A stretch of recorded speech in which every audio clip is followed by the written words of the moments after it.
Hi, ഇന്നത്തെ recipe കണമ്പ് കറിയാണ്. കുറച്ച് കണമ്പ് കിട്ടിയായിരുന്നു. വലകെട്ടിലെ കണമ്പാണിട്ടത്. അപ്പം അത് വൃത്തിയാക്കി എടുക്കണം നല്ലതുപോലെ. കണമ്പായതുകൊണ്ട് തന്നെ കുറച്ച് പണി പെട്ട് വൃത്തിയാക്കി എടുക്കാൻ. പിന്നെ കുറച്ച് അതിനുള്ള ആവശ്യത്തിനുള്ള സാധനങ്ങളൊക്കെ എടുത്ത് ഉള്ളി, ഇഞ്ചി, വെളുത്തുള്ളി, പച്ചമുളക് എല്ലാം ഇട്ട് നല്ലതുപോലെ ചതച്ചെടുക്കണം. എന്നിട്ട് ഒരു ചട്ടി ചൂടായി വരുമ്പോൾ അതിലേക്ക് വെളിച്ചെണ്ണ ഒഴിച്ചിട്ട് കുറച്ച് കടുകും പിന്നെ കുറച്ച് ഉലുവയും കൂടി ചേർത്ത് നല്ലതുപോലെ പൊട്ടിക്കുക. പൊട്ടി വരുമ്പോൾ നമ്മൾ നേരത്തെ ചതച്ച് വെച്ച് ഉള്ളി വെളുത്തുള്ളി മിക്സ് ഇട്ടിട്ട് നല്ലതുപോലെ വാട്ടിയെടുക്കണം.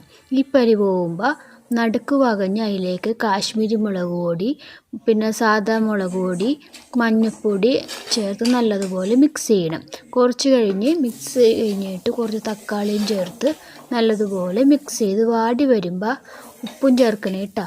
വാടി വരുമ്പോൾ അതിലേക്ക് കുറച്ച് ആവശ്യത്തിന് വെള്ളം ഒഴിക്കുക.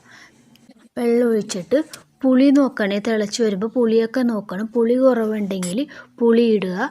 എന്നിട്ട് മീനിട്ടിട്ട് നല്ലതുപോലെ തിളപ്പിച്ചെടുക്കുക. പറ്റി വരുമ്പോൾ കുറച്ച് വേപ്പിലയും കൂടി ചേർത്ത് ഇളക്കുക.